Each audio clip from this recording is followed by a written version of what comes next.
নেখেলো ৰে ভাই, যদি টিকেট দি পেলাই সিহঁতৰ এইটো সৎ সাহস নাই ক'ব লগা। মই দেখিছোঁ গৌৰৱ গগৈৰ লগত মই কথা আলোচনা কেইবাদিন ফোন কৰিছিলোঁ কথা পাতিবৰ কাৰণে। ডাইৰেক্টলি আপুনি কওক, মোক এটা দায়িত্ব দিয়ক যে মই সমষ্টিত জিকিব পাৰোঁ না নাই, মোক সমষ্টিত দৌৰিব লাগিব না।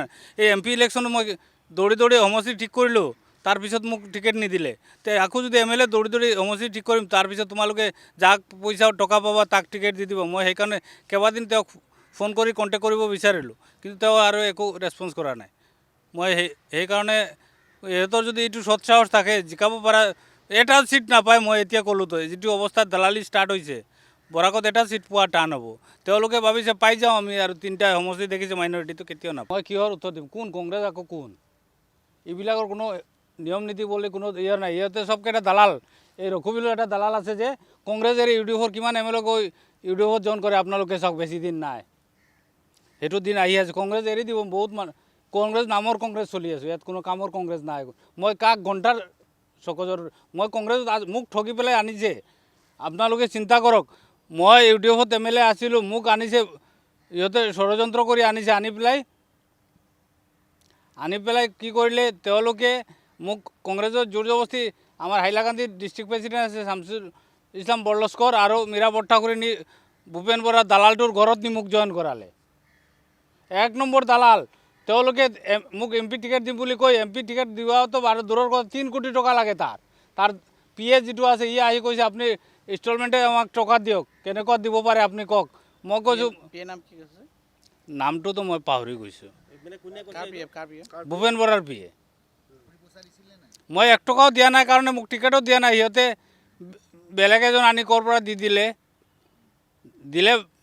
যিজনে জিন্দগীত কংগ্ৰেছৰ ছায়া এটা ধৰা নাই, কংগ্ৰেছৰ এগেইনষ্ট কৰি সিজন মানুহকে দিছে। এতিয়া ইজন মানুহক দায়িত্ব দি থৈছে উপ সভাপতি। এইটো কি কৰিব? এইটো কোনো কামৰ নহয়। হাফিজ ৰছিদ আহমেদ এডভোকেট যে, তেওঁৰ জিন্দগীতে কংগ্ৰেছৰ এগেইনষ্ট কৰিয়ে গৈছে। এতিয়াওতো কংগ্ৰেছৰ কি কৰিব পাৰিব? কিবা কৰিব পাৰিছে নেকি? সেইটো সঁচা কথা। সঁচা কথাটো মুখ্যমন্ত্ৰীয়ে কৈছে। মুখ্যমন্ত্ৰীয়ে যিটো কৰি আছে ভাল কাম কৰি আছেতো। মুখ্যমন্ত্ৰীৰ আজি কংগ্ৰেছে 70 বছৰে অসমখন ধ্বংস কৰিছে, একো মাইনৰিটিৰ কোনো কাম কৰা নাই। এতিয়া যি কাম কৰি আছে মুখ্যমন্ত্ৰীয়ে ভাল কাম কৰি আছে। মুখ্যমন্ত্ৰীক সঁচা কথাটো ক'ব গ'লে, মুখ্যমন্ত্ৰী যিবিলাক কাম কৰে ভাল কামেই কৰে। সেইকাৰণেতো সমালোচনা, বিৰোধীতো ভৰিৰ তলত মাটি নোহোৱা হৈ যাব বেছি দিন নাই। আপুনি 3-4 মাহ পিছত মুখ্যমন্ত্ৰী আকৌ মুখ্যমন্ত্ৰী হৈ যাব, কোনোৱে ৰখাব নোৱাৰে। এতিয়া বৰাকত এটা চিট কংগ্ৰেছে নাপায়। আপোনাক আজি মুখ্যমন্ত্ৰীয়ে কৈছে ন 10টা চিট, 3টা ভুলতে কৈ দিছে। এই 3টাও নাহে লাষ্টত, চাব আপোনালোকে। চলি আছেতো। এতিয়াতো ৰকিবুল হুছেইনে অলৰেডি বৰাকত চলি আছে। কোটি কোটি টকা লোৱাৰ ছিষ্টেমটো এতিয়া অলৰেডি ৰকিবুল হুছেইনে এটা MLAৰ পৰা লৈ বহিয়ে আছে। বৰাকৰ MLA এটাৰ পৰা লৈ বহিয়ে আছে। কিমান লৈছে এইটো সঠিক মই নাজানো ৰে ভাই। এইটো লৈ আছে। নামনিৰ বহুত MLA কৈছোঁ ন UDF গৈ জইন কৰিব কংগ্ৰেছৰ MLA। সেই পইচাৰ ভয়তে দিব নোৱাৰে ৰকিবুলক। সি মাইনৰিটিৰ নেতা নহয়, মুছলমানৰ নেতা হ'ব নোৱাৰে কেতিয়াও ৰকিবুল। মাইনৰিটিৰ মানুহে তেওঁ বিচাৰ কৰি পেলাই য'ত ভোট দিব লাগে তাত দিব ভোট। মই ঘণ্টাৰ ৰিপ্লাই দিম। সিহঁতে মোৰ ঘণ্টা হয়, বেইমান মিছলীয়া এইবিলাক। মই কংগ্ৰেছতো কোনোদিনো নাই। এই 3 বছৰ মোক ক'ৰবাত দেখা পাইছে নি? মোক কিবা দায়িত্ব দিছে নি কংগ্ৰেছে? এইবিলাক মিছলীয়া দল, কোনো দায়িত্ব নাই। ভূপেন বৰাই মোক মুখপাত্ৰ দি থৈছিলে, তাৰপিছতো মইতো এতিয়া গম নাপাওঁ যে মই আছোঁ না নাই। একো দায়িত্ব দিয়া নাই। তেওঁতো ভাবি লৈছে তেওঁ মুখ্যমন্ত্ৰী হৈ গৈছে। মুখ্যমন্ত্ৰী কেতিয়াও হ'ব নোৱাৰে।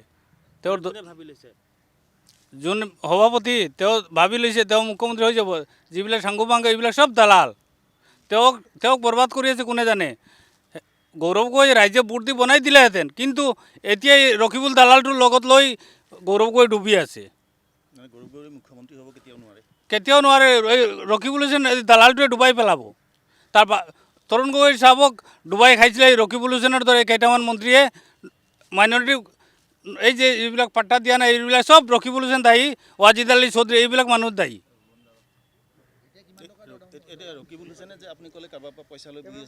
এইটো খলিল মজুমদাৰ খাটিকোৰাৰ MLA।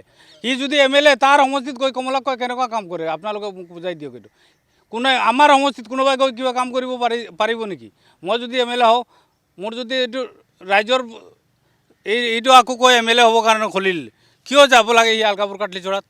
তাৰ কাটিকোৰাৰ সমষ্টিটো সি নিজে চম্ভাল দিব নোৱাৰে।